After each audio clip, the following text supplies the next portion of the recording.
Hello दोस्तों, good morning. मैं अमरदीप, आपके chemistry tutor. Global chemistry classes bye Amardeep sir में आप सबका स्वागत है। उम्मीद करता हूं कि आपको मेरा वीडियो लेक्चर काफ़ी पसंद आ रहा होगा। तो इसी बात पे आप लोग लाइक करें, सब्सक्राइब करें और ज़्यादा से ज़्यादा लोगों को शेयर करें। तो इसी के साथ हम शुरुआत करते हैं। लास्ट वीडियो लेक्चर में हम लोग क्या पढ़े थे, एक बार उसको मैं रिकॉल करा देता हूँ ताकि आपको आगे के टॉपिक्स को समझने में कोई प्रॉब्लम नहीं हो। तो लास्ट वीडियो लेक्चर में हम लोग पढ़े थे वेपर प्रेशर। हम लोग पढ़े थे वेपर प्रेशर क्या है। तो मैंने आपको समझाया कि जब लिक्विड और उस लिक्विड का वेपर एक दूसरे के साथ इक्विलिब्रियम पे हो, तो इक्विलिब्रियम पर वेपर के द्वारा लिक्विड के सरफेस या कंटेनर के वॉल पे लगने वाले प्रेशर को वेपर प्रेशर कहते हैं। उसके बाद वेपर प्रेशर से रिलेटेड मैंने आपको 2 पॉइंट समझाया था। पहला पॉइंट ये कि वेपर प्रेशर जो होता है वो लिक्विड के अमाउंट पे या लिक्विड के सरफेस एरिया पे या कंटेनर के साइज पर डिपेंड नहीं करता है, बल्कि वेपर प्रेशर सिर्फ और सिर्फ टेम्परेचर पर डिपेंड करता है, अर्थात टेम्परेचर का फंक्शन होता है। पहला पॉइंट मैंने ये समझाया था। दूसरा पॉइंट ये कि इवेपोरेशन प्रोसेस और कंडेंसेशन प्रोसेस जो है, ये दोनों का दोनों प्रोसेस सरफेस फिनोमेना है, अर्थात सरफेस पे डिपेंड करता है, जबकि आपका वेपर प्रेशर जो है वो सरफेस पे डिपेंड नहीं करता है। अच्छा, इसके बाद आते हैं। इसके बाद मैंने आपको पढ़ाया था कि अगर वेपर प्रेशर टेम्परेचर का फंक्शन है तो अलग अलग टेम्परेचर पे वेपर प्रेशर हम लोग कैसे निकाल सकते हैं। अर्थात मैं ये कहना चाहता हूं, अगर मान लो कि किसी सवाल में एक पार्टिकुलर टेम्परेचर पे पार्शियल प्रेशर या आप उसको वेपर प्रेशर बोल सकते हैं, वेपर प्रेशर दिया हुआ है और आपको एक दूसरे टेम्परेचर पे पार्शियल प्रेशर अगर पूछा गया या वेपर प्रेशर पूछा गया तो क्या कैसे निकालेंगे। तो इसके लिए मैंने आपको एक वॉन टॉप इक्वेशन समझाया था। वॉन टॉप इक्वेशन हमारा क्या आया था, log P2/P1 बराबर enthalpy of vaporization delta S vaporization upon 2.303 R, फिर उसके बाद अंडर ब्रैकेट 1/T1 - 1/T2। ये हम लोग पढ़े थे वॉन टॉप इक्वेशन। इसकी मदद से हम लोग एक पार्टिकुलर टेम्परेचर पे अगर वेपर प्रेशर दिया हुआ है तो दूसरे टेम्परेचर पे हम लोग वेपर प्रेशर कैसे निकाल सकते हैं, ये आपका एक फॉर्मूला था। इसके बाद हम लोग 2 चीजें और पढ़े, एक बॉइलिंग पॉइंट और दूसरा हम लोग पढ़े थे प्रैक्टिकल ऑब्जर्वेशन। बॉइलिंग पॉइंट क्या है मैंने आपको पढ़ाया था, हालांकि आप 10th क्लास में पढ़े होंगे। उसके अलावा मैंने आपको बॉइलिंग पॉइंट पढ़ाया था कि बॉइलिंग पॉइंट हम लोग उस टेम्परेचर को कहेंगे जिस टेम्परेचर पर किसी लिक्विड का वेपर प्रेशर बाहरी प्रेशर के बराबर हो जाए, एक्सटर्नल प्रेशर के बराबर हो जाए, तो उसको हम लोग क्या बोलेंगे, बॉइलिंग पॉइंट। और मैंने बोला कि अगर आप एक्सटर्नल प्रेशर 1 atm कंसीडर करते हो, 1 atm, तो वैसे बॉइलिंग पॉइंट को बोलेंगे नॉर्मल बॉइलिंग पॉइंट। और अगर हम लोग एक्सटर्नल प्रेशर को 1 बार कंसीडर करते हैं तो वैसे बॉइलिंग पॉइंट को हम लोग बोलेंगे स्टैंडर्ड बॉइलिंग पॉइंट। इसके बाद लास्ट मैंने आपको एक प्रैक्टिकल ऑब्जर्वेशन दिखाया था जो कि आपका बहुत ज्यादा इंपॉर्टेंट है।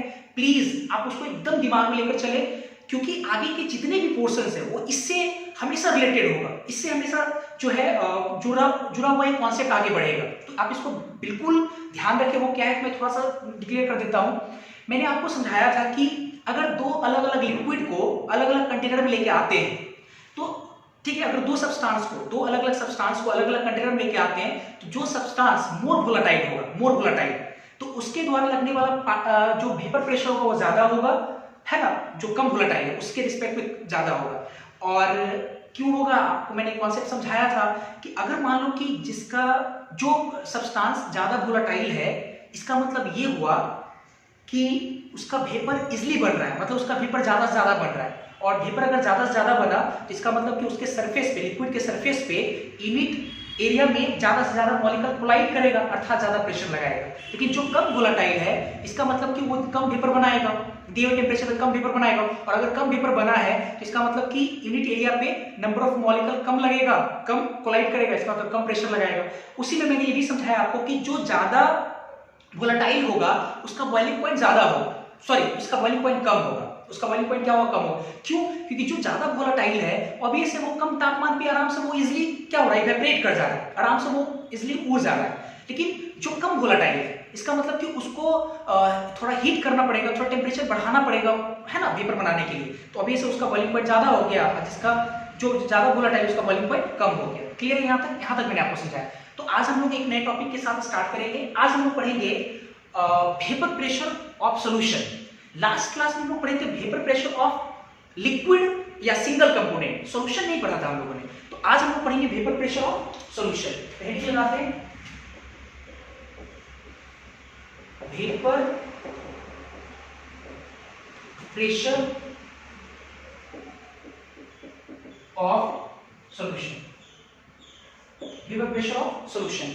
अब जानना यह है कि वेपर प्रेशर ऑफ सॉल्यूशन है क्या। पहले तो ठीक है, ये तो समझ में आता है कि सॉल्यूशन के द्वारा लगने वाला प्रेशर को वेपर प्रेशर ऑफ सॉल्यूशन कहेंगे, पूरे सॉल्यूशन के द्वारा, ठीक है। तो हम क्या करते हैं, देखो हम क्या करते हैं कि एक जनरल सॉल्यूशन ले लेते हैं और उस जनरल सॉल्यूशन का आपको वेपर प्रेशर समझा देते, सिखा देते निकालने के लिए। तो आप किसी भी सॉल्यूशन का वेपर प्रेशर निकाल सकते हो, क्योंकि अगर मैंने आपको जनरल सॉल्यूशन का वेपर प्रेशर पढ़ा दिया तो अब उसमें कोई भी अगर आप कंडीशन लगाओ, है ना, सॉल्वेंट का नेचर ये होना चाहिए, सॉल्वेंट अगर ये हो तो कैसा भी सॉल्यूशन आपके पास रहे तो आप उसका वेपर प्रेशर इजीली निकाल पाओगे। क्लियर है? तो पहले मैं आपको एक जनरल सॉल्यूशन को लेते हैं, कंसीडर करते हैं। तो मान लो कि हम लोगों ने एक सॉल्यूशन लिया, ठीक है, और चूंकि वेपर प्रेशर कंसीडर करने के लिए जो आप लाओगे, ठीक है, सॉल्यूशन जो लाओगे वो एक बंद कंटेनर में लाएंगे, ठीक है। तो एक हम लोगों ने क्या किया, एक क्लोज कंटेनर लेके आए, क्लोज कंटेनर, ठीक है, मान लो एक क्लोज कंटेनर है आपका, और इस क्लोज कंटेनर में एक सॉल्यूशन पड़ा हुआ है। सॉल्यूशन का मतलब होता है होमोजेनियस मिक्सचर, दो या दो से ज्यादा कंपोनेंट का। तो हम मानकर लाते हैं कि 3-4 कंपोनेंट लेकर आते हैं, 3-4। तो मान लो कि इसमें 3-4 कंपोनेंट है, 3-4 कंपोनेंट का एक सॉल्यूशन है, ठीक है। ये मान लो ऐसे 3-4 कंपोनेंट है, मान लो कि ए है ना, बी है, सी है, डी है, 3-4 कंपोनेंट ए बी सी और डी, 4 कंपोनेंट ले गए। 4 कंपोनेंट का एक होमोजेनियस मिक्सचर है, अर्थात इसको हम लोग क्या बोल सकते हैं, सॉल्यूशन है, ये उसका सरफेस एरिया, ठीक है। इसके बाद देखते हैं जरा, मान लेते हैं कि जैसे अगर आप 4 कंपोनेंट लाए तो कुछ कंपोनेंट हो सकता है कि वोलेटाइल हो और कुछ कंपोनेंट हो सकता है क्या कि वो नॉन वोलेटाइल हो। तो हम मान के चलते हैं लेट कि ए बी और सी ये जो तीनों है ये वोलेटाइल है, अर्थात इसका वेपर आराम से बनेगा, ठीक है। ये वोलेटाइल हो सकता है एबीसी, और जो डी है हम लोग मान लेते हैं जो सिंगल डी है वो क्या है, non volatile component, non volatile, ठीक है। एबीसी वोलेटाइल और डी क्या मान के चले, नॉन वोलेटाइल, और ये तीनों चार कंपोनेंट का एक सॉल्यूशन बना हुआ है, ठीक है। इसके बाद देखते हैं जरा, अब देखते हैं जैसे अगर आप A B C D 4 component को अगर आप लेकर आए हैं तो इसका मतलब हुआ कि ए का कुछ मास लाए होंगे आप, ए बी सी डी जब 4 को आप मिलाएं तो ए का भी कुछ मास रहा होगा, बी का भी कुछ मास रहा होगा, सी डी सबका कुछ ना कुछ मास रहा होगा, और उस मास के कोरस्पॉन्डिंग कुछ मोल रहेगा, क्योंकि मास को जब मोलर मास से डिवाइड कर देंगे तो मोल आ जाएगा। इसका मतलब ये हुआ कि ए बी सी डी का कुछ कुछ मोल है इसमें, और अगर सबके मोल में सॉल्यूशन के टोटल मोल मतलब ए बी सी डी के चारों मोल को जोड़ देंगे सॉल्यूशन का मोल आ जाएगा। टोटल मोल से अगर हम डिवाइड कर देते हैं उसके गिवन मोल में तो अर्थात मोल फ्रैक्शन आ जाएगा। तो हम मान लेते हैं कि ये जो लिक्विड फेज है, इन लिक्विड फेज में x मतलब होता है मोल फ्रैक्शन, तो a का मोल फ्रैक्शन को हम लोग क्या लिख सकते हैं, x a, नीचे भी a सबस्क्रिप्ट के फॉर्म में, तो x a मोल फ्रैक्शन किसका, x a मतलब a का मोल फ्रैक्शन, हम यहां लिखते हैं x a, x b, x c and x d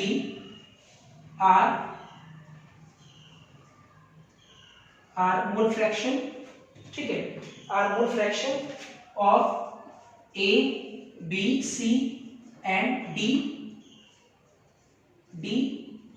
components in किस फेज में, लिक्विड फेज में, इन लिक्विड फेज, ये लाइन थोड़ा इंपॉर्टेंट, इन लिक्विड फेज मान लो, क्योंकि यहाँ पे दो तरह का फेज होगा, ठीक है, क्योंकि अभी ये लिक्विड है, तो लिक्विड जब इवेपोरेट होगा तो वेपर बनेगा, वेपर फेज भी होगा। तो हम लोग माने कि x a, x b, x c, x d ये सब क्या है, a b c d का मोल फ्रैक्शन है किस फेज में, लिक्विड फेज में। अब क्या है कि अगर आप a b c को वोलेटाइल माने तो इसका मतलब ये हुआ कि a b c का वेपर बनेगा, और अगर a b c का वेपर बनेगा तो ऊपर में किसके किसके मॉलिक्यूल आएंगे, a b और c का, d का नहीं आएगा मॉलिक्यूल, इसलिए इसको हम पॉइंट से ऐसे, है ना, पॉइंट से दिखा दिए। ऊपर में वेपर बना, किसका किसका वेपर बनेगा, a का, b का और c का, a b c का, इन तीनों का वेपर बनेगा, d का नहीं बनेगा क्योंकि d आपका क्या है, नॉन वोलेटाइल है। इसके बाद आता है जरा, जब आपका a b c d जो एक आपका सॉल्यूशन है, लिक्विड सॉल्यूशन है, जब वेपर बना, a b c का वेपर बना, तो ये वेपर और लिक्विड एक समय ऐसा होगा कि जब वो एक दूसरे के साथ क्या आ जाए, इक्विलिब्रियम में आ जाए, सही है, इक्विलिब्रियम में आ जाए। तो इक्विलिब्रियम में अगर जब आ जाएगा तो अब a b c तीनों के चलते जो इस लिक्विड के सरफेस पे जो प्रेशर लगेगा उसको हम लोग बोलेंगे vapour pressure of solution. Vapour pressure of A B C नहीं बोलेंगे, सिंगल कंपोनेंट ए या बी या सी नहीं बोलेंगे, टोटल वेपर प्रेशर बोलेंगे, अर्थात वेपर प्रेशर ऑफ सॉल्यूशन बोलेंगे। तो इसका मतलब जब ये इक्विलिब्रियम पे आया तो जब प्रेशर लगेगा, ठीक है, इसके लिक्विड के सरफेस पे तीनों के द्वारा, ए बी सी तीनों के द्वारा जो प्रेशर लगेगा उसको हम लोग क्या बोलेंगे, वेपर प्रेशर ऑफ सॉल्यूशन बोलेंगे। अब सवाल ये है कि सर ठीक है, ए बी सी तीन अलग अलग कंपोनेंट है और तीनों कंपोनेंट के द्वारा जो प्रेशर लग रहा है, इंडिविजुअल जो प्रेशर लग रहा है, उन तीनों के सम, मतलब उन तीनों के प्रेशर के सम को हम लोग बोल सकते हैं वेपर प्रेशर ऑफ सॉल्यूशन। ठीक है, वेपर प्रेशर ऑफ सॉल्यूशन बोलेंगे। क्लियर, यहां तो कोई दिक्कत नहीं है। अच्छा, अब थोड़ा समझना ये है, जैसे आप ये समझो कि वेपर प्रेशर ऑफ सॉल्यूशन, तो वेपर प्रेशर ऑफ सॉल्यूशन किसके बराबर हो जाएगा, partial vapour pressure of A plus partial vapour pressure of B plus partial vapour pressure of C. Partial vapour pressure partial होगा, क्यों पार्शियल होगा, मैंने ए बी सी के बारे में पार्शियल क्यों बोला, क्योंकि टोटल वेपर प्रेशर में सिंगल सिर्फ ए का कंट्रीब्यूशन नहीं है, सिर्फ ए का कंट्रीब्यूशन नहीं है, मतलब सिर्फ ए अपना योगदान नहीं दे रहा है। इसका मतलब कि टोटल वेपर प्रेशर में, क्योंकि टोटल वेपर प्रेशर में ए बी सी तीनों कंपोनेंट का कंट्रीब्यूशन है, तो इस कंपोनेंट के कंट्रीब्यूशन चूंकि मतलब उसको पार्शियल बोल सकते हैं क्योंकि थोड़ा उसका कंट्रीब्यूशन है, 100% तो कंट्रीब्यूशन है नहीं, इसलिए हम इसको क्या बोलेंगे, partial pressure of A, partial pressure of B के द्वारा जो प्रेशर लगेगा उसको बोलेंगे partial pressure of B, C के द्वारा जो पार्शियल प्रेशर लगेगा सॉरी सी के द्वारा जो प्रेशर लगेगा उसको क्या बोलेंगे, पार्शियल प्रेशर ऑफ सी। और तीनों के पार्शियल प्रेशर को अगर हम जोड़ देते हैं तो टोटल वेपर प्रेशर आएगा, और टोटल वेपर प्रेशर का मतलब हुआ सॉल्यूशन का वेपर प्रेशर। इस तरह से हम लोग सॉल्यूशन का वेपर प्रेशर निकाल पाएंगे। लेकिन एक सवाल और आ रहा होगा, एक सवाल ये कि सर ए का पार्शियल प्रेशर क्या होगा, बी का पार्शियल प्रेशर क्या होगा, सी का पार्शियल प्रेशर क्या होगा। इस पे मैं 2 मिनट बाद आता हूं, पहले समझते हैं जरा। देखो ए बी सी, ऊपर में जो ए बी सी बना है ये कैसा फेज है, इन वेपर फेज, और वेपर फेज में भी अगर आप देखो तो ए बी सी तीन कंपोनेंट है, तो ऑब्वियस है ए बी सी का कुछ मास रहा होगा वेपर फेज में, उसके मास के कॉरस्पॉन्डिंग कुछ मोल रहा होगा, अर्थात मोल फ्रैक्शन भी एग्जिस्ट करेगा। तो मोल फ्रैक्शन अगर एग्जिस्ट करेगा तो हम लोग ए के मोल फ्रैक्शन को मान लेते हैं वाई, क्या मान लेते हैं, वाई। बी के मोल फ्रैक्शन को क्या मान लेते हैं, वाई बी, वेपर फेज में, ये लिक्विड फेज में मोल फ्रैक्शन था आपका, और एंड एक्स सी क्या है आपका, सॉरी वाई सी, ये क्या है आपका मोल फ्रैक्शन सी का वेपर फेज में। तो लिख सकते हैं Y Y B and Y C are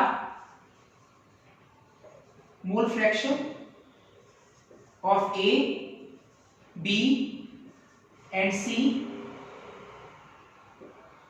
ठीक है। एंड एक चीज और, तीनों के मोल फ्रैक्शन का सम कितने बराबर हो जाएगा, जितने भी कंपोनेंट उनके मोल फ्रैक्शन का सम 1 के बराबर हो जाएगा। ऐसे तो हम पढ़े ही थे एक। उसी प्रकार नीचे में भी क्या हो जाएगा, XA plus XB plus XC plus XD बराबर कितना 1, ये हो जाएगा। इतना तो लोग जानते ही हैं। चलिए इसके बाद हम देखते हैं, ठीक है। ये तो एक जनरल इंफॉर्मेशन हमने आपको दिया। अब थोड़ा समझते ये है कि मैंने अभी आपको बोला कि ठीक है, जो टोटल प्रेशर ऑफ सॉल्यूशन का वो प्रत्येक कंपोनेंट के पार्शियल प्रेशर के सम के बराबर होगा, अर्थात यहां पे देखते हैं नाउ,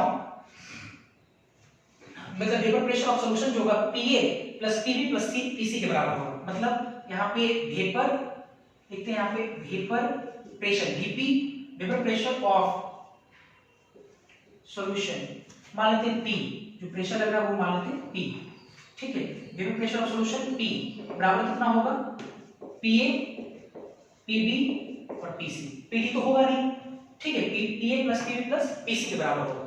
अब सवाल ये है कि PA PB और PC कैसे निकालेंगे, तो थोड़ा समझो पहले यहाँ पे वो ये कि किसी भी सॉल्यूशन का जो वेपर प्रेशर है वो राउल्स के नियम के अकॉर्डिंग काम करता है। राउल्स ने एक नियम दिया वेपर प्रेशर को लेकर के, जिसको हम लोग बोलते हैं Raoult's law of vapour pressure, ठीक है, राउल्स लॉ उसको हम लोग कहते हैं। तो हमको अब ये जानना जरूरी है कि जो राउल्स का जो नियम है वो क्या है, ठीक है। तो पहले तो एक लाइन हमको लिखना पड़ेगा यहाँ पे, ये एक लाइन वो ये कि किसी भी सॉल्यूशन का जो वेपर प्रेशर है वो किससे डिसाइड करते हैं हम लोग, राउल्स लॉ से। मतलब vapour pressure of any solution, vapor pressure of any solution is defined by Raoult's law। Vapour pressure solution का किससे डिफाइन होता है, राउल्ट्स लॉ से। अब सवाल ये है कि राउल्ट्स लॉ क्या है, तो पहले राउल्ट्स लॉ हम लिखते हैं RAOULTS, राउल्ट्स लॉ। अब राउल्ट्स लॉ जानना है क्या है, बढ़िया सीखेंगे सब लोग। राउल्स लॉ क्या है, पहले मैं राउल्स लॉ को पहले बोलता हूँ, उसके बाद फिर हम इसके पीछे कॉन्सेप्ट जानेंगे, थोड़ा समझेंगे। राउल्स लॉ क्या है कि राउल्स लॉ कहता है कि किसी भी कंपोनेंट का जो पार्शियल वेपर प्रेशर होगा, किसी भी कंपोनेंट का जो पार्शियल वेपर प्रेशर होगा, अर्थात ए बी सी ये तीनों कंपोनेंट है, तो किसी भी कंपोनेंट का जो पार्शियल वेपर प्रेशर होगा वो डायरेक्टली प्रोपोर्शनल होता है लिक्विड फेज में अपने मोल फ्रैक्शन के। लिक्विड फेज में उसका मोल फ्रैक्शन क्या है, उसके डायरेक्टली प्रोपोर्शनल होता है। मतलब हम ये कहना चाहते हैं कि अगर जिस कंपोनेंट का, ठीक है, जिस कंपोनेंट का लिक्विड फेज में मोल फ्रैक्शन ज्यादा है उसका पार्शियल वेपर प्रेशर भी ज्यादा होगा, ऐसा हम नहीं, ऐसा राउल्स का नियम कहता है, राउल्स लॉ कहता है। तो पहले मैं राउल्स लॉ लिखता हूं, उसके बाद मैं समझाता हूं कैसे। ठीक है, राउल्स लॉ क्या लिखेंगे, according to Raoult's law partial vapour pressure of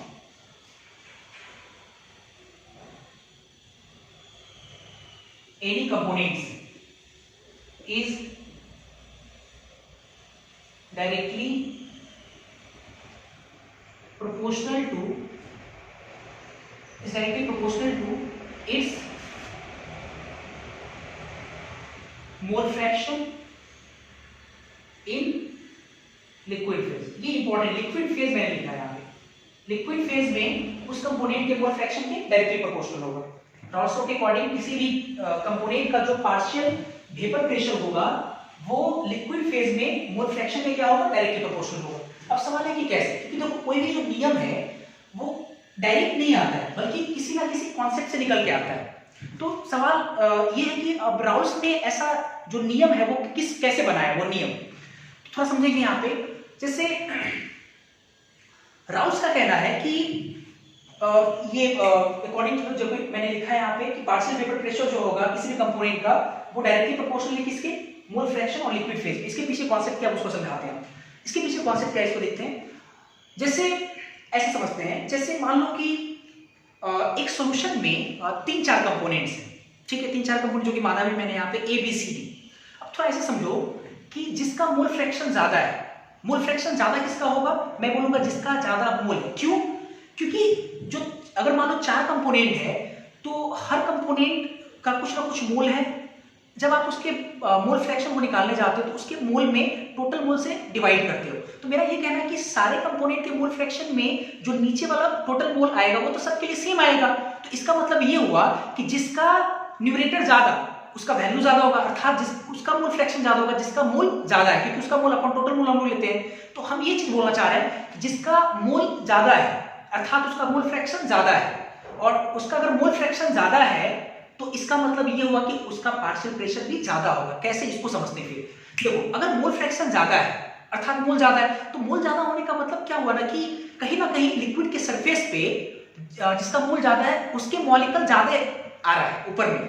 तो इसका मतलब कि उसके मॉलिक्यूल ज्यादा एस्केप करेगा, ऊपर उड़ेगा, और अगर ऊपर जाएगा तो इसका मतलब कि ऊपर में जो गैसियस फेज है, जो वेपर फेज है, उसमें उस कंपोनेंट का मॉलिक्यूल ज्यादा दिखेगा जिसका मोल फ्रैक्शन ज्यादा था, है ना, जिसका मोल फ्रैक्शन ज्यादा था। और जिसका मोल फ्रैक्शन ज्यादा उसका कंपोनेंट ऊपर में ज्यादा दिख रहा है। तो जब वो कंपोनेंट जब यूनिट एरिया पे जो प्रेशर एक्सर्ट करेगा तो आप देख सकते हो कि वो एक यूनिट एरिया में उसके मॉलिक्यूल ज्यादा वहां पे कोलाइड करेगा अर्थात ज्यादा प्रेशर लगाएगा। तो इसलिए राउल्स लॉ कहता है कि उस कंपोनेंट का पार्शियल प्रेशर ज्यादा होगा जिस कंपोनेंट का लिक्विड फेज में मोल फ्रैक्शन ज्यादा लिया गया है, अर्थात जिसका ज्यादा मोल लिया गया है। मेरे को लगता है कि आपको समझ में आ गया होगा। तो ये है राउल्स लॉ, ये राउल्स लॉ के पीछे कॉन्सेप्ट था। हालांकि राउल्स लॉ का नियम तो मैंने डायरेक्ट लिखा दिया यहाँ पे, लेकिन कॉन्सेप्ट क्या था ये भी आपको समझ में आ गया होगा। अब हम लोग देखेंगे, ठीक है, ये तो राउल्स लॉ हुआ, और मैंने ये भी लिखा कि राउल्स लॉ जो होता है वो vapour pressure of any solution, मतलब किसी भी सॉल्यूशन के लिए, किसी भी सॉल्यूशन के वेपर प्रेशर के लिए डिफाइन होता है राउल्स लॉ। और राउल्स लॉ क्या, मैंने ये दिखाया आपको। तो जगह तो नहीं यहाँ पे है, तो पहले आप प्लीज इसको नोट करो, फिर आगे हम लोग देखते हैं। ये सबको मिटाएंगे आप लोग पहले ऐसे, फिर इसको ऐसे नोट करें, फिर हम लोग एक एक करके आगे डिफाइन करेंगे।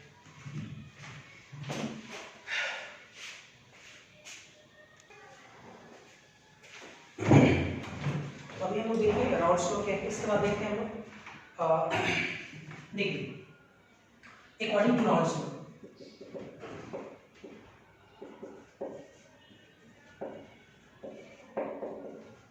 राउल्स लॉ के according for a component, a component के लिए लगाते हैं। ए कंपोनेंट के लिए रॉल्स लॉ के अकॉर्डिंग क्या लिखेंगे, ए का पार्शियल वेपर प्रेशर क्या होगा, पी ए, ठीक है, P A partial pressure of A directly proportional to mole fraction, किस फेज में, लिक्विड फेज में। तो ए का लिक्विड फेज में मोल फ्रैक्शन कितना माने, x है, तो p directly proportional to x है। जब डायरेक्टली प्रोपोर्शनल के साइन को हटाएंगे एक कांस्टेंट आएगा, उसको मान लिए k इनटू x है, ठीक है। इसके बाद देखते हैं जरा, अब हमको k को निकालना है। तो अगर मान लो कि हम उस कंडीशन अप्लाई करते हैं, जैसे अगर मान लो इफ x के बराबर 1, तो अगर हम x से 1 के बराबर लेंगे अर्थात a का मोल फ्रैक्शन 1 हो जाए, तो a का मोल फ्रैक्शन 1 के बराबर कब होगा, जब उस सॉल्यूशन में सिर्फ और सिर्फ a रहा होगा, तब तो 1 आएगा उसका। और जब सॉल्यूशन में सिर्फ a रहेगा तो a के पार्शियल प्रेशर को हम क्या बोलेंगे, प्योर पार्शियल प्रेशर बोलेंगे हम लोग, प्योर पार्शियल वेपर प्रेशर बोलेंगे हम लोग, ए ना। मतलब इफ x के बराबर 1, तो जो Pa है, a का जो पार्शियल प्रेशर होगा वो क्या हो जाएगा, Pa नॉट हो जाएगा। मैंने लास्ट क्लास में समझाया था कि अगर किसी एक कंटेनर में एक अकेला कंपोनेंट है अर्थात प्योर है, तो उसका जो प्रेशर होगा वेपर प्रेशर, उसको हम लोग बोलेंगे प्योर वेपर प्रेशर। तो Pa नॉट के बराबर होगा, क्योंकि x से 1 लिए, तो Pa किसके बराबर होगा, Pa नॉट। Pa नॉट का मतलब प्योर, या ऐसे लिखते हैं vapour pressure of pure, vapour pressure of pure. चलिए इसके बाद देखते हैं। तो अब इन दोनों वैल्यूज को क्या करते हैं, इसमें पुट करते हैं इक्वेशन फर्स्ट में, फ्रॉम इक्वेशन फर्स्ट से, ये फ्रॉम इक्वेशन फर्स्ट। तो कितना लिखेंगे, P की जगह लिखेंगे Pa नॉट बराबर K और x की जगह 1 लिखेंगे, तो K आपका किसके बराबर आ गया, Pa नॉट। तो इसलिए आपका जो इक्वेशन फर्स्ट है वो K की जगह हम क्या लिख सकते हैं, Pa बराबर आया Pa नॉट इनटू x। देखो ये आपका है रॉल्स लॉ से। सिमिलरली इसी प्रकार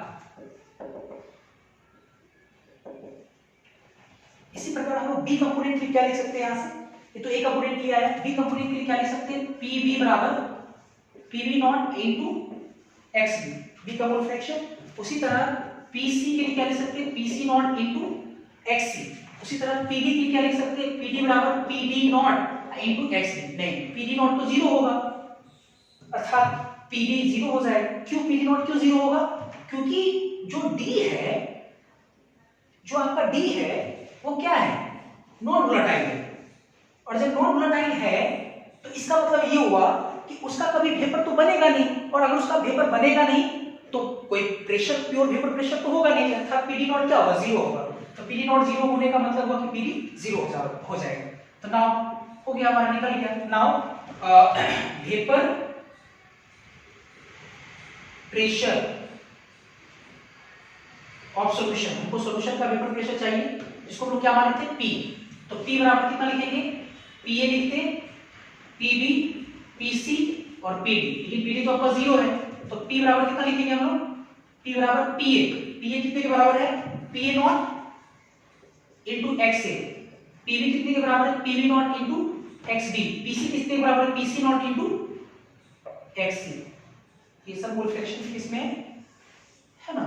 और यहाँ पे आप जान लो कि P तो सॉल्यूशन का वेपर प्रेशर हो गया, P नॉट क्या है, वेपर प्रेशर ऑफ प्योर है, तो अर्थात Pv नॉट क्या हो जाएगा, vapour pressure of pure B। Pc not क्या हो जाएगा, vapour pressure of pure C हो जाएगा। xa, xp, xc वगैरह सब मेंशन किया मोल फ्रैक्शन में लिक्विड फेज है। तो मेरे को लगता है P नॉट और Pv नॉट इस बार मेंशन कर देते हैं। Here Pa nought, Pv nought and Pc nought are vapour pressure of pure A, B and C का ये वेपर प्रेशर होगा। तो हमारे लिए ये फॉर्मूला इंपॉर्टेंट हो गया, ठीक है। हम लोग एक जनरल सॉल्यूशन का वेपर प्रेशर निकालना हम लोग सीख गए। तो अगर हम लोग जनरल सॉल्यूशन का वेपर प्रेशर निकालना सीख गए, तो इसमें अगर हम कितनी भी तरह का अगर केस एराइज करें, कितनी भी तरह का अगर हम केस लगाएं, तो आपको उस केस को समझने में कोई दिक्कत नहीं होगा। तो पहले आप इसको क्या कर लो, वेपर प्रेशर सॉल्यूशन आप इसको नोट कर लो, ठीक है। यहाँ से हम लोग ये सीखे, इसके बाद हम लोग केस एराइज करते हैं, इसको पहले आप लोग नोट करो।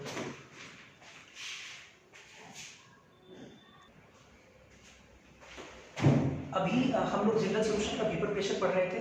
अब हम लोग क्या करते हैं कि सॉल्यूशन कई तरह से हो सकता है सॉल्यूट और सॉल्वेंट के नेचर के आधार पे, क्योंकि सॉल्यूट का नेचर दो तरह का हो सकता है। कौन कौन सा?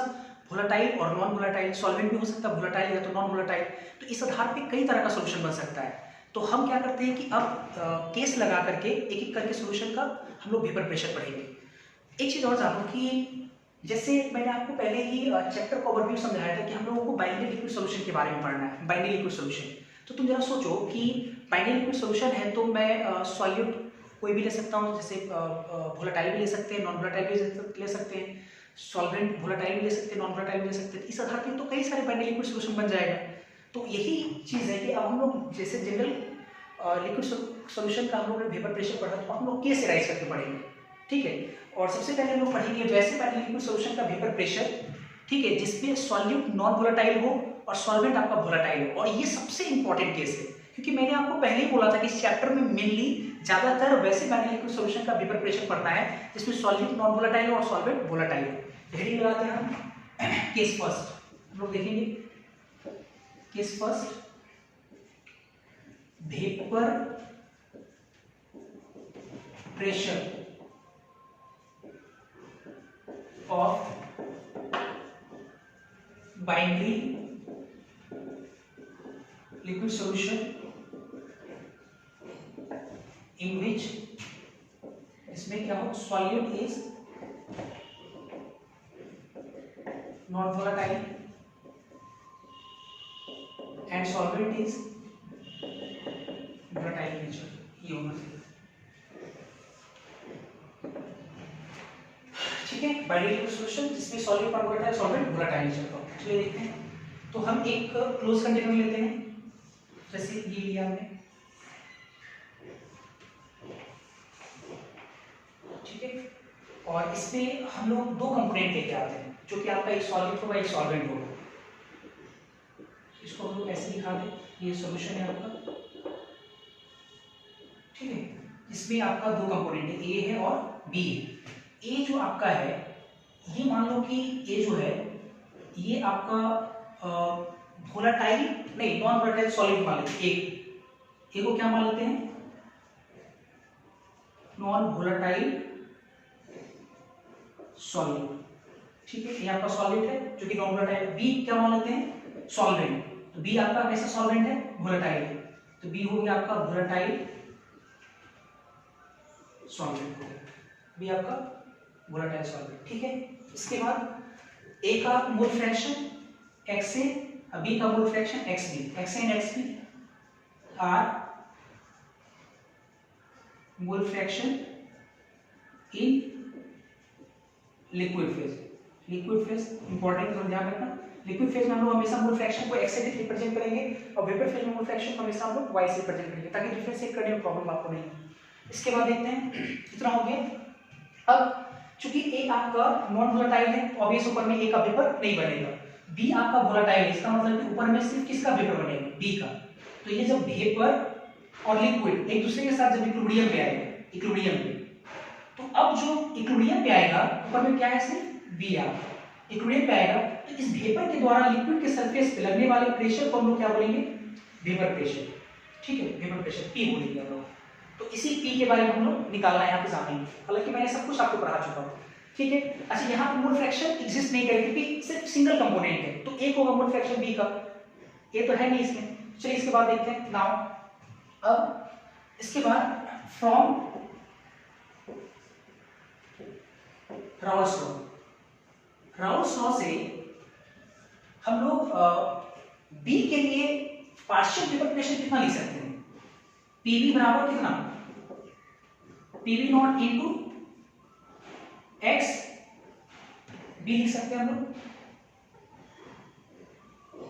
पीवी और यहाँ पे एक्स बी, है ना, लिख सकते हैं। एंड नाउ वेपर, इसलिए वेपर प्रेशर ऑफ सॉल्यूशन कितना मानेंगे, पी, ये तो बी का है।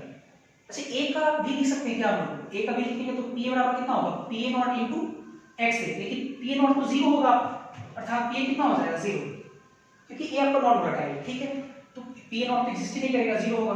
Vapour pressure of solution P, ठीक है, vapour pressure of solution P, तो P कितना हो जाएगा, P बराबर लिख सकते हैं हम लोग Pa प्लस Pb लिखते हैं, लेकिन P तो क्या है, 0 है आपका, तो P सीधा सीधा किसके बराबर है, Pb के, और Pb कितना है हमारे पास, Pb not into XB, Pb not into XB, ठीक है, ये आपका वेपर प्रेशर ऑफ सॉल्यूशन है, ठीक है। अब देखते हैं जरा Pv not into XB, Pv not आपका क्या है, Pv नॉट आपका है Pv नॉट आपका है vapour pressure of pure B component, और B आपका सॉल्वेंट, ठीक, B आपका सॉल्वेंट है, और XB क्या है आपका है मोल फ्रैक्शन ऑफ सॉल्वेंट। तो मेरा ये कहना है कि अगर आप इस फॉर्मूला को आप चाहें तो आप ऐसे लिख सकते हैं, P बराबर सीधा सीधा P नॉट, आप XB की जगह पे आप X सॉल्वेंट लिख सकते हैं। मैं समझाता हूं ऐसा क्यों।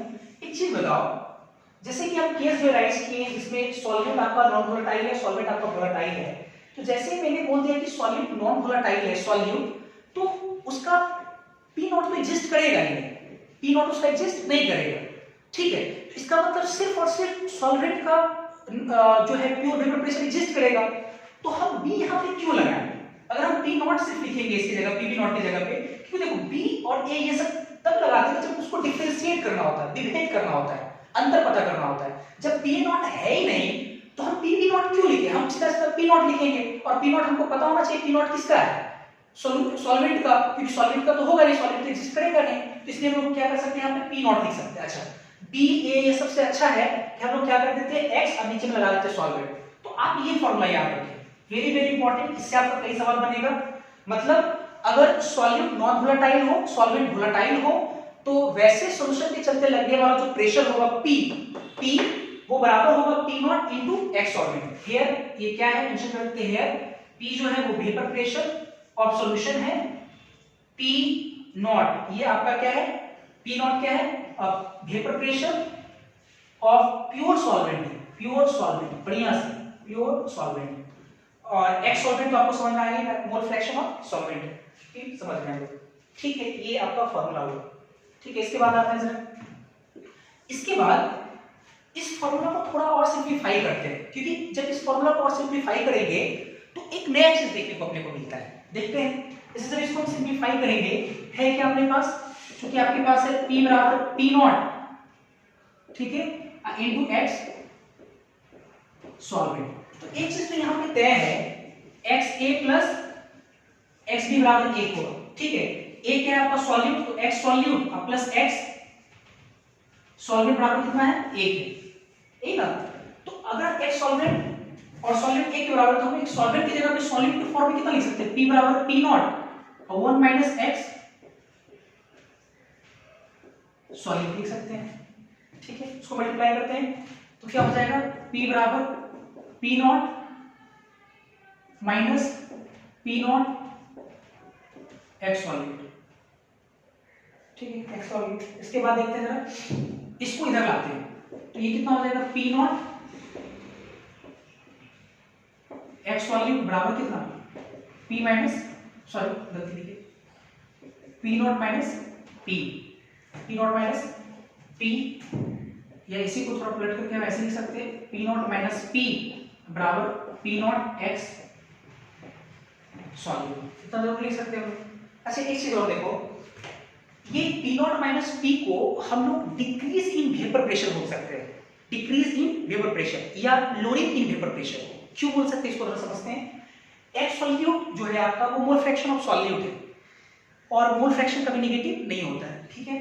P नॉट ये वेपर प्रेशर आपका प्योर सॉल्वेंट का है, जो कि ये भी आपका नेगेटिव नहीं होगा, वेपर प्रेशर ऑब्वियसली पॉजिटिव होगा, ये भी पॉजिटिव, तो इन दोनों का गुना मतलब ऑब्वियस है गुना करने पे ये पॉजिटिव आएगा, अर्थात ये दोनों जो टर्म है, दोनों का जो घटाव है वो क्या है, पॉजिटिव है, और ये पॉजिटिव कब होगा, जब P नॉट ज्यादा होगा किससे, P से, ठीक है, P नॉट ज्यादा होगा P से। अच्छा ये तो समझ में आ गया, P नॉट ज्यादा है P से, ठीक है। अब देखते हैं P नॉट आपका क्या है, P नॉट आपका है vapour pressure of pure solvent, और P क्या है आपका, वेपर प्रेशर ऑफ सॉल्यूशन। अब थोड़ा समझना है यहाँ पे, मान लो कि एक कंटेनर है जिसमें हम सॉल्वेंट डाले हैं, सिर्फ सॉल्वेंट, B जो आप सॉल्वेंट है, मान लो सिर्फ B था उसमें, तो उस समय जो B जो था, तो उस समय जो वेपर प्रेशर लग रहा था उसको हम लोग क्या बोले, P नॉट, ठीक है, P नॉट उसको बोल दिए। अब क्या है, कि जब उस सॉल्वेंट में हम लोग नॉन वोलेटाइल सॉल्यूट को ऐड किए तो सॉल्यूशन हमारा बन गया। अब सॉल्यूशन के द्वारा जो लगने वाला प्रेशर वो कितना हो गया P। तो हम देख पा रहे हैं क्या कि पहले वेपर प्रेशर जो लग रहा था वो P0 था और अब जो वेपर प्रेशर लग रहा है वो कितना हो रहा है P। और देख रहे हैं हम लोग ये भी कि P0 ज्यादा है, मतलब शुरू में पहले ज्यादा प्रेशर लग रहा था, अब प्रेशर हो गया कम। तो आप क्या उसको नहीं बोल सकते डिक्रीज इन वेपर प्रेशर, अर्थात लोडिंग इन वेपर प्रेशर हम लोग बोल सकते हैं। यहाँ पे हियर हम लोग ये भी बोल सकते हैं P0 माइनस P को डिक्रीज इन वेपर प्रेशर, या इसको बोल सकते हैं lowering in vapour pressure, lowering in vapour pressure बोल सकते हैं। क्लियर है आप? अच्छा अब आते हैं, अब देखते हैं जरा थोड़ा इसको और सिंप्लीफाई करते हैं। P0 माइनस P अपॉन ये P0 पीछे आ जाएगा, अब बराबर कितना x सॉल्यूट। ठीक है, ये फॉर्मूला जो कि काफी इंपॉर्टेंट भी है, अब इसे थोड़ा समझते हैं।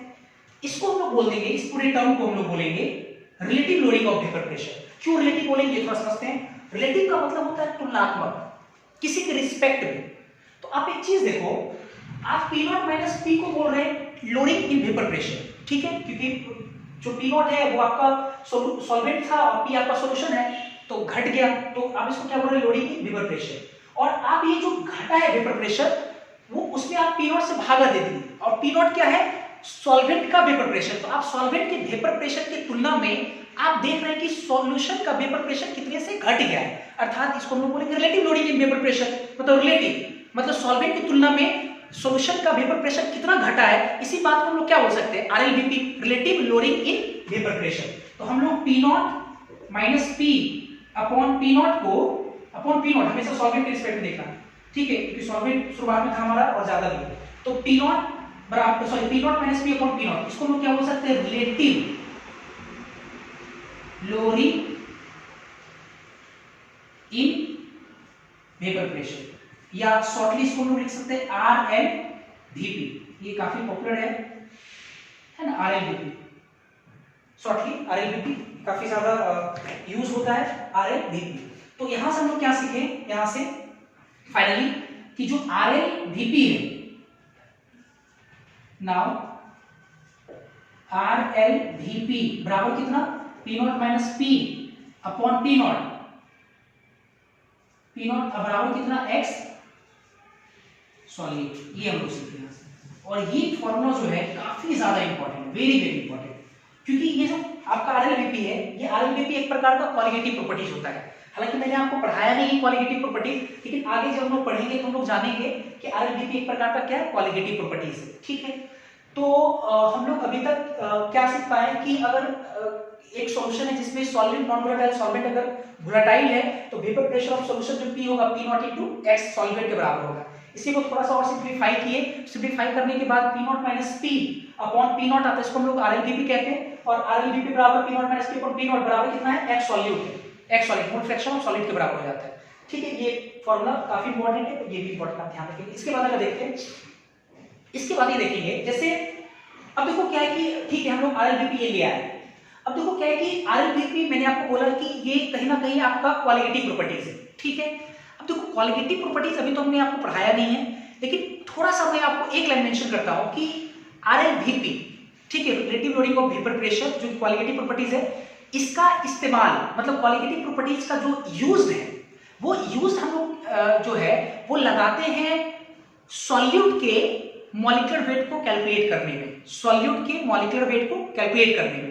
तो सॉलिड का अगर मॉलिक्यूलर वेट अगर कैलकुलेट करना है तो RLVP दिया रहेगा और सॉलिड का मॉलिक्यूलर वेट निकालना है। तो देखो कुछ बच्चों को लग रहा है सर आराम से कैलकुलेट कर लेंगे, कैसे, सॉलिड का मोल फ्रैक्शन कितना होगा, सॉलिड का मोल अपॉन सॉलिड का मोल प्लस सॉल्वेंट का मोल। तो बच्चे सोचते हैं सर मोल है तो मोल में गिवन मास बटा मोलर मास, और नीचे में सॉलिड का गिवन मास बटा मोलर मास प्लस सॉल्वेंट का गिवन मास बटा मोलर मास, तो हम लोग मोलर मास निकाल लेंगे। लेकिन थोड़ा सोच कर देखो कि अगर आप डायरेक्ट इस फॉर्मूला से सॉल्यूट के मॉलिक्यूलर वेट को अगर निकालने जाते हैं तो आपको कैलकुलेशन काफी ज्यादा करना पड़ेगा, काफी कॉम्प्लेक्स कैलकुलेशन हो जाएगा।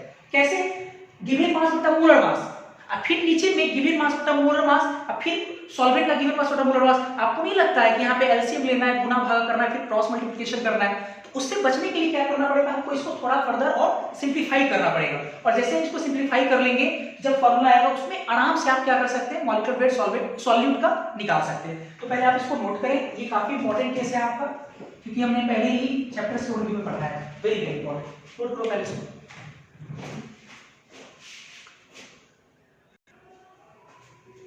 तो इसी के साथ हम लोग सिंप्लीफाई करते हैं, देखते हैं। जैसे अभी हम लोग आरएलबीपी से क्या सीखे कि आरएलबीपी जो होता है वो P naught minus P upon P not, वो किसके बराबर है, एक्स सॉल्यूट के बराबर है। तो नाउ हम लोग लिखते हैं जरा, तो हम लोग ऐसे ही लिख सकते हैं एक्स सॉल्यूट बराबर कितना, P naught minus P upon P not, लिख सकते हैं। इसको सिंप्लीफाई कर रहे हैं। एक्स सॉल्यूट को हम लोग क्या लिख सकते हैं, N solute upon N solute plus N solvent, total mole ये होगा ना, बराबर P naught minus P upon P not. फिर क्या करते हैं, इसको पलट देते हैं, नीचे वाले ऊपर, ऊपर वाले नीचे, तो उधर भी पलट जाएगा। तो क्या आएगा, N solute N solvent upon N solute बराबर, यहाँ पे आ जाएगा P not upon P naught minus P। तो इसको अगर अलग अलग करें हम लोग, अलग अलग, तो ये N solute upon N solute plus N solvent upon N solute बराबर P not upon P naught minus P, जैसा तैसा ये तो कटेगा, एक आएगा, एक उधर लेके चलेंगे, तो कितना हो जाएगा, ऊपर में N सॉल्वेंट ही रहेगा यहाँ पे अपॉन N सॉल्यूट बराबर P naught minus P naught minus P minus एक उधर चला गया। इसको सॉल्व करते हैं, P naught minus P not plus P upon P naught minus P, इससे कैंसिल हो गया। अब देखते हैं जरा, अब N solvent upon N solute हमारे पास कितना आ गया, P upon P naught minus P। इसको फिर से एक बार पलट देते हैं, तो हम लिख सकते हैं N solute upon N solvent बराबर कितना, P naught minus P upon P, ये लिख सकते हैं। अब तो ये जो फॉर्मूला है, ये फॉर्मूला ठीक है, इसी फॉर्मूला से आया है। तो ये फॉर्मूला अब आप तब लगाइए जब आपको सॉल्यूट का मॉलिक्यूलर मास पूछा गया है, क्योंकि इसमें प्रॉब्लम था, देखो इसमें प्रॉब्लम साफ साफ यहाँ दिख रहा है कि अगर मॉलिक्यूलर वेट अगर सॉल्यूट का पूछा गया, मैंने जैसा कि आपको बताया कि आरएलबीपी जो क्वालिटेटिव प्रॉपर्टीज का इस्तेमाल हम लोग molecular weight non volatile solute का कैलकुलेट करने के लिए करते हैं। तो कहीं ना कहीं गिवन मास बटा मोलर मास, यहाँ लिखो गिवन मास बटा मोलर मास, तो एलसीएम लो, गुना भागा करो, फिर ऊपर नीचे भेजो, फिर क्रॉस मल्टीप्लिकेशन करो। साफ साफ दिख रहा है कि यहाँ पे जो है वो कॉम्प्लेक्स हमारा कैलकुलेशन होगा। अब देखो इसी फॉर्मूला को जब इस फॉर्मेट में हम लोग लेकर चले गए, अब इस फॉर्मेट में क्या है, n सॉल्वेंट बटा n सॉल्वेंट, अब बराबर P naught minus P upon P। देखो यहाँ P naught minus P upon P not है, यहाँ P naught minus P upon P है, तो हम लोग यहाँ लिख पा रहे हैं क्या, n सॉल्वेंट बटा n सॉल्वेंट। अब क्या है, सीधा सीधा इस फॉर्मूला आराम से लगा सकते हैं, कैसे, n सॉल्वेंट गिवन मास बटा मोलर मास, सॉल्वेंट में यहाँ गिवन मास बटा मोलर मास। तो आपको नहीं लगता है कि गिवन मास बटा मोलर मास आराम से निकल जाएगा, बस क्रॉस मल्टीप्लिकेशन करना है आपको। तो ये फॉर्मूला लगाएं है ना, फ्रीक्वेंटली आप इस्तेमाल करें इस फॉर्मूले को जब मॉलिक्यूलर वेट निकालना है, ठीक है। अगेन इसके बाद देखते हैं एक चीज और, जैसे देखो क्या है कि जो आपका हम अभी जो हम फॉर्मूला लाए थे relative lowering in vapour pressure RLVP, P naught minus P upon P naught बराबर x सॉल्यूट, आप देख सकते हो कि x सॉल्यूट से रिलेटेड है, कौन मतलब वेपर प्रेशर रिलेटेड है इससे। तो कई बार होता क्या है कि क्वेश्चन में आपसे वेपर प्रेशर ये सब दे करके, सारा इंफॉर्मेशन दे करके सीधा सीधा आपसे मोलालिटी पूछेगा, मोलालिटी स्मॉल m। तो जो बच्चे कंसंट्रेशन टर्म जो प्रीवियस क्लासेस में पढ़ाए थे, जो बच्चे कंसंट्रेशन टर्म्स में जो रिलेशन हम पढ़ाए थे दो कंसंट्रेशन टर्म्स में, अगर उसको याद है तो तू आराम से काम कर सकता है। कैसे, P naught minus P upon P not ये दिया हुआ है, तो इसकी मदद से x सॉल्यूट कैलकुलेट कर लिया, और सॉल्यूट के मोल फ्रैक्शन और मोलालिटी में एक रिलेशन हम पढ़ाए थे, तो सीधा सीधा उसकी मदद से वहां से मोलालिटी को निकाल लिया, ऐसा हो सकता है, ठीक है। तो हाँ, एक चीज और मैं यहाँ कहूंगा कि अगर आप चाहते हो कि सर हम लोग P naught minus P upon P not जो आपका है आरएलबीपी, इस आरएलबीपी का रिलेशन हम चाहते हैं किसके टर्म्स में, या वेपर प्रेशर सॉल्वेंट और सॉल्वेंट और सॉल्यूशन का जो वेपर प्रेशर है मतलब P नॉट और P का रिलेशन हम चाहते हैं मोलालिटी में क्या है, ताकि अगर हमको वेपर प्रेशर दिया रहे तो हम सीधा सीधा मोलालिटी कैलकुलेट कर सकते हैं। अब उतना फॉर्मूला नहीं लगाना चाहते तो आप चाहे तो भी काम कर सकते हैं। जैसे देखो यहीं से दिखाते हैं, जैसे इसी फॉर्मूला से लेते हैं, ये यहां से यहां है, इसी को थोड़ा सिंपलीफाई कर लेते हैं। जैसे देखो ये n सॉल्यूट है बटा n सॉल्वेंट है, अब बराबर कितना है p naught minus p upon p है,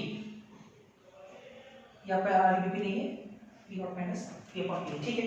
अब देखो इसमें क्या करते हैं, अपने मन से दोनों तरफ सॉल्वेंट के मॉलिक्यूलर मास से गुणा करते हैं। सॉल्वेंट की किससे, मॉलिक्यूलर मास से गुणा करते हैं नीचे भी, तो n सॉल्वेंट, यहाँ पे मॉलिक्यूलर मास ऑफ सॉल्वेंट तो बराबर कितना p naught minus p upon p into molecular mass of solvent, ठीक, ये हो जाएगा। अच्छा तो अब ये दोनों मिलकर क्या दे देगा आपको, सॉल्वेंट का मोल और सॉल्वेंट का मोलर मास मिलाकर क्या देगा, गिवन मास, सॉल्वेंट का गिवन मास, और सॉल्वेंट का गिवन मास किसमें आएगा, ग्राम में। तो हम क्या करते हैं, ये लिख सकते हैं n solvent, sorry n solute, नीचे में वेट ऑफ सॉल्वेंट, वेट किसका, सॉल्वेंट का, लेकिन किसमें, ग्राम में आता है। तो अपने मन से क्या करते हैं, 1000 से इसमें मल्टीप्लाई कर देते हैं, यहाँ पे इस पूरे में मल्टीप्लाई किए तो इस यहाँ में मल्टीप्लाई करना पड़ेगा, तो p naught minus p upon p into 1000 और नीचे भी कितना, मॉलिक्यूलर मास ऑफ सॉल्वेंट, ये हो जाएगा। और ये चीज आपका क्या है, ये चीज तो आपका मोलालिटी है। तो हम चाहे तो देखो डायरेक्ट क्या लिख सकते हैं यहाँ पे, मोलालिटी स्मॉल m बराबर p naught minus p upon p into 1000 divided by molecular mass of solvent. देखो ये रिलेशन आ गया डायरेक्ट मोलालिटी में, तो हम लोग इस फॉर्मूला से भी कैलकुलेट कर सकते हैं। हियर m कितना है, m आपका है मोलालिटी ऑफ सॉल्यूशन, m क्या है, molality of solution. p not वगैरह सब पता है आपको, p नॉट आपका वेपर प्रेशर ऑफ सॉल्वेंट है, p vapour pressure of solution है, और m सॉल्वेंट क्या है आपका, मोलर मास ऑफ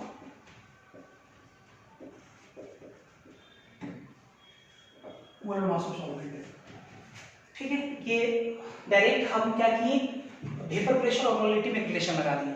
अगर मोलालिटी दिया हुआ वेपर प्रेशर पूछ रहा है तो आप आराम से निकाल सकते हैं, या वेपर प्रेशर दिया हुआ मोलालिटी पूछ रहा है तो आप इसे निकाल सकते हैं, ठीक है। इसके बाद देखते हैं जरा,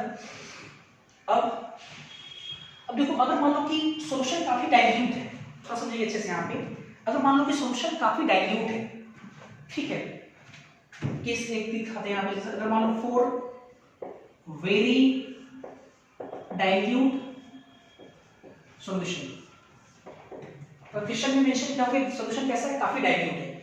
तो काफी डाइल्यूट सॉल्यूशन का मतलब क्या हुआ, जैसे काफी डाइल्यूट सॉल्यूशन का मतलब ये हुआ कि सॉल्वेंट ज्यादा है और सॉल्यूट कम है, यही ना, मतलब n solvent moles of solvent काफी ज्यादा है किससे, मोल्स ऑफ सॉल्यूट से। और हम लोग जानते हैं कि मोल्स ऑफ सॉल्यूशन अगर लिखना है हमको, मोल्स ऑफ सॉल्यूशन वो हम लिखते हैं मोल्स ऑफ सॉल्वेंट प्लस कितना, मोल्स ऑफ सॉल्यूट। तो चूंकि सॉल्यूट का मोल ज्यादा है, सॉरी सॉल्वेंट का मोल ज्यादा है, सॉल्यूट का मोल कम है, तो इसको तकरीबन 0 भी मान सकते हैं, नेग्लिजिबल नजरअंदाज कर सकते हैं। जैसे इसको नजरअंदाज करेंगे तो n सॉल्यूशन बराबर कितना हो जाएगा, n सॉल्वेंट हो जाएगा तकरीबन। नाउ अब देखो इसमें जरा जो हम लोग फॉर्मूला पढ़े, क्या पढ़े हम लोग, x सॉल्यूट बराबर p naught minus p upon p not. इसको हम लोग अगर तोड़े तो क्या लिख सकते हैं, n सॉल्यूट अपॉन कितना लिख सकते हैं, n सॉल्यूशन, ये लिखते हैं ना। और n सॉल्यूशन की जगह हम लोग चाहे तो n सॉल्वेंट लिख सकते हैं। तो देखो यहाँ पे क्या लिख सकते हैं, n solute by n solvent बराबर p naught minus p upon p not. तो इसमें आपको सिंप्लीफाई करने की जरूरत भी नहीं पड़ा, जैसे इसको सिंप्लीफाई किए, क्योंकि अब ये जो सिंप्लीफाई करने के बाद जो ये जो आया आपका, ठीक है, तो ये तो आपका नॉर्मल किसी भी केस के लिए एप्लीकेबल है, क्योंकि कोई चीज यहाँ पे हम लोग माने नहीं। तो आपका देखो n solvent upon n solvent बराबर है p naught minus p upon p। लेकिन अगर हम मान लीजिए सिस्टम आपका काफी डाइल्यूट है, तो अपने आप सॉल्वेंट का मोल कम हो गया, सॉल्वेंट का मोल ज्यादा हो गया, और सॉल्यूशन में हम लोग जो मोल कंसीडर करते हैं, सॉल्वेंट का मोल अगर नजरअंदाज कर दिया जाए, n सॉल्यूशन बराबर n सॉल्वेंट, और जहां पे n सॉल्यूशन आ रहा है वहां पे सॉल्वेंट लिख सकते हैं। तो देखो यहाँ पे सॉलिड और सॉल्वेंट का जो मोल का रेशियो है वो बराबर p naught minus p upon p not के, लेकिन यहाँ पे देखो p naught minus p upon p, ये सब अंतर आपको ध्यान रखना पड़ेगा।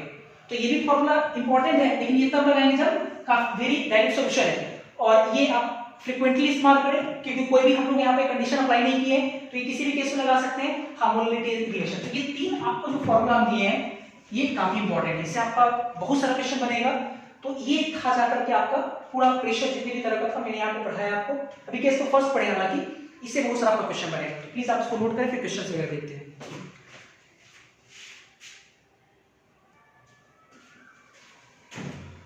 आज की क्लास में हम लोग जनरल सॉल्यूशन का वेपर प्रेशर पढ़े, और उसके बाद जब उस जनरल सॉल्यूशन को हम लोग एक खास कंडीशन में लिए, खास कंडीशन मतलब सॉल्यूट नॉन वोलेटाइल और सॉल्वेंट वोलेटाइल लिए, तो उस सॉल्यूशन का हम लोग वेपर प्रेशर पढ़े। आप देखे होंगे कि दोनों कंडीशन में प्रेशर अलग अलग आपका आया होगा, ठीक है। अभी तो एक केस हम लोग पढ़े, एक दो केस अभी और पढ़ना है, तो अभी से डिफरेंट फार्मूला आएगा। तो मैं चाहता हूँ कि जितने भी अभी फार्मूला आया है आप उसको एक से दो बार रिकैप कर लें, ताकि क्वेश्चन बनाने में आपको दिक्कत ना हो, ठीक है। सबसे दूसरी बात ये कि जैसे अगर आपको कोई क्वेश्चन बनाना है वेपर प्रेशर पे, ठीक है, मैंने आज वेपर प्रेशर ही पढ़ाया है। अगर वेपर प्रेशर पे अगर आपको क्वेश्चन बनाना है तो आपको सबसे पहला बात ये कि आपको एक दिक्कत ये आएगा कि सर फॉर्मूला तो बहुत सारा है, तो कौन से क्वेश्चन में कौन सा फॉर्मूला लगाए। तो इसके लिए एक उपाय ये है कि अगर आप कंडीशन को क्लेरिफाई कर लेते हैं, ठीक, कंडीशन क्लेरिफाई कर लेते मतलब ये कि जैसे मैंने जो केस पढ़ाया कि पहला केस पढ़ाया था कि वैसा सॉल्यूशन का वेपर प्रेशर जिसमें solute non volatile solvent volatile, आगे हम आपको पढ़ाएंगे जब दोनों वोलेटाइल हो, है ना, ऐसा करके पढ़ाएंगे। तो अगर आप क्वेश्चन में ये पता कर लो कि जो है वो कंडीशन कौन सा है, तो ऑब्वियस है आपको फॉर्मूला लगाना आसान हो जाएगा, ठीक है। अलग अलग कंडीशन के लिए अलग अलग फॉर्मूला दे रहे हैं जैसे अभी जो इससे पहले हम लोग पढ़े तो उसमें फॉर्मूला हमारा आया था P बराबर vapour pressure of solution P बराबर P not I into x solvent. तो ये कब लगाएंगे, जब सॉल्यूट नॉन वोलेटाइल और सॉल्वेंट वोलेटाइल। तो आपको ये पता करना पड़ेगा कि उस क्वेश्चन में जो है वो सॉल्यूशन है कैसा, सॉल्यूशन कैसा है ना। वो अगर सॉल्यूशन का नेचर अगर आप पता कर लिए तो आपके लिए फॉर्मूला लगाना आसान हो जाएगा। तो ये तो चलो ये समस्या आपका दूर हो गया कि कौन सा फॉर्मूला कब लगाएं। लेकिन सबसे बड़ी बात ये है कि अगर आप कंडीशन ढूंढने के लिए जाओगे कि सॉल्वेंट वोलेटाइल है या सॉल्वेंट नॉन वोलेटाइल है ना, या सॉल्वेंट वोलेटाइल है सॉल्वेंट वोलेटाइल, ये कंडीशन में खोजने जाओगे तो कई बार होता है क्या कि बहुत सारे क्वेश्चन में सॉलिड और सॉल्वेंट का नेचर ही नहीं मेंशन करता है। तो जब नेचर मेंशन करेगा ही नहीं, वोलेटाइल नॉन वोलेटाइल मेंशन करेगा ही नहीं, तो आपके लिए एक बोल सकते हो कि काफी एक प्रॉब्लम आना स्टार्ट हो जाएगा कि हम लोग फॉर्मूला फिर लगाए कौन सा, है ना, फिर फॉर्मूला लगाए कौन सा, तो ये प्रॉब्लम आना स्टार्ट हो जाएगा। तो इसके लिए मैं एक छोटा सा अगर आपको ट्रिक बताऊंगा, वो ट्रिक नहीं, हालांकि मैं आपको बेवकूफ बना रहा हूँ, ट्रिक नहीं है वो थोड़ा सा कॉन्सेप्ट में अगर आपको क्लियर कर दूं, अगर इस बात पे अगर आप हमेशा फोकस करोगे तो आपका क्वेश्चन बिल्कुल आसानी से बनेगा। अब देखो क्या है, अगर सॉल्यूट वोलेटाइल है या नॉन वोलेटाइल है, सॉल्वेंट वोलेटाइल है या नॉन वोलेटाइल है, अगर ये हमको पता करना है तो आप सिंपल एक छोटा सा पॉइंट याद रखना है आपको। वो पॉइंट ये है कि अगर किसी क्वेश्चन में किसी कंपोनेंट का वेपर प्रेशर मेंशन किया हुआ है, वेपर प्रेशर बहुत बढ़िया से वेपर प्रेशर मेंशन किया हुआ है, या फिर उस कंपोनेंट का वेपर प्रेशर क्वेश्चन के माध्यम से पूछा जा रहा है, तो आप वो समझ लो कि वो कंपोनेंट आपका वोलेटाइल है, यही समझना है। और जिसका वेपर प्रेशर नहीं दिया हुआ है या उसके बारे में कोई इंफॉर्मेशन नहीं पूछा जा रहा है वेपर प्रेशर से रिलेटेड, इसका मतलब ये हुआ कि वो कहीं ना कहीं नॉन वोलेटाइल है। तो ये आपको दो पॉइंट कहीं ना कहीं आपको हर केस को एराइज करने में आपको, है ना, वो सहायता करेगा, और जिससे कि आपको क्वेश्चन बनाने में कोई प्रॉब्लम नहीं होगा। तो बिल्कुल देखेंगे हम लोग। अभी देखो अभी तक जो मैंने दो पढ़ाया है थ्योरी, पहला एक तो जनरल सॉल्यूशन का वेपर प्रेशर, और दूसरा मैंने आपको पढ़ाया था वैसे सॉल्यूशन का वेपर प्रेशर जिसमें सॉलिड नॉन वोलेटाइल और सॉल्वेंट क्या हो वोलेटाइल हो। तो उस आधार पे आपका तकरीबन 9 क्वेश्चन बनेगा। जिन लोगों के पास मेरा असाइनमेंट है, असाइनमेंट के एक्सरसाइज फर्स्ट में जाए, और एक्सरसाइज फर्स्ट के 1 से लेकर 4, exercise first question number 1 to 4 और 10 to 15, 1 से 4 और 10 से 15, ये 5 और 4 9 क्वेश्चन आपका बनेगा, ठीक है। 9 क्वेश्चन आपका बन जाएगा। होमवर्क समझ लिया हम लोग, क्लास में आप लोग बना के लाएंगे। अच्छा, बचा हुआ क्या है कि 1 से 4 और 10 से 15 9 क्वेश्चन, उस 9 क्वेश्चन में हम 2 क्वेश्चन मैं यहाँ पे करने जा रहा हूँ, क्वेश्चन नंबर 3 और क्वेश्चन नंबर 10। बाकी जो बचा हुआ क्वेश्चन वो अगले वीडियो लेक्चर में हम देखेंगे। चलिए इसी के साथ हम लोग देखते हैं। सबसे पहला सवाल है, लिखा हुआ है the vapour pressure of pure water, बढ़िया से, vapour pressure of pure water at 26 degree Celsius is 25.21 torr, water का प्योर वेपर प्रेशर दिया हुआ है कितना 25.21 टॉर। फिर उसके बाद बोला गया what is the vapour pressure of solution which contains 20 gram glucose in 70 gram water in 70 gram water. अब एक चीज बताओ कि जैसे देखो प्योर वाटर जो है जिसका वेपर प्रेशर दिया हुआ कितना 25.21 वो कंडीशन पकड़ना है कि कौन सा फॉर्मूला हम लोग लगाएंगे।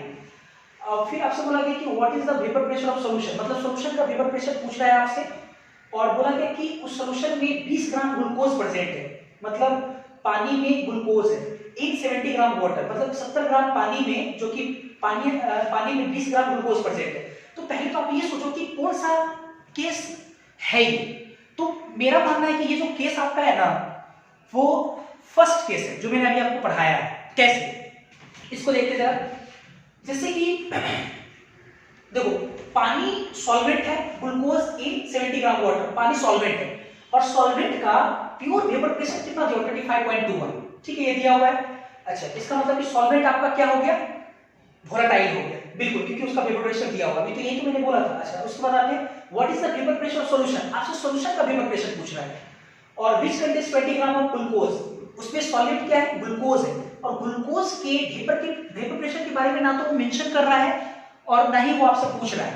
तो इसका मतलब कि जो ग्लूकोज है वो आपका कैसा है ग्लूकोज आपका नॉन वोलेटाइल है तो ग्लूकोज मतलब सॉलिड नॉन वोलेटाइल और पानी आपका क्या है वोलेटाइल है। इसका मतलब तो ये तय हो गया कि हम लोग कौन सा फॉर्मूला लगाएंगे कंडीशन हमारा क्या हो गया सो बाइनरी लिक्विड सॉल्यूशन जिसमें सॉल्यूट नॉन वोलेटाइल है और सॉल्वेंट आपका वोलेटाइल है। तो हमारा फॉर्मूला लगेगा कौन सा फॉर्मूला हम लोग को निकालना है सॉल्यूशन का तो P बराबर P not into x solvent ये लगाएंगे ना क्योंकि देखो यहां लिखते हैं जरा पहले तो P नॉट मतलब वेपर प्रेशर दिया हुआ प्योर सॉल्वेंट का जो कि वाटर है आपका कितना 25.21 टॉर ये दिया हुआ है ठीक है। वेट ऑफ सॉल्यूट कितना है 20 ग्राम और इसी का मॉलिक्यूलर वेट कितना हो जाएगा सॉल्यूट का ग्लूकोज है ना ग्लूकोज का फॉर्मूला लिखा हुआ C6H12O6 180 ग्राम पर मोल आ जाएगा। इसके 1272 और 12 कितना हो जाएगा एक कार्बन का 12 तो 1272 और 12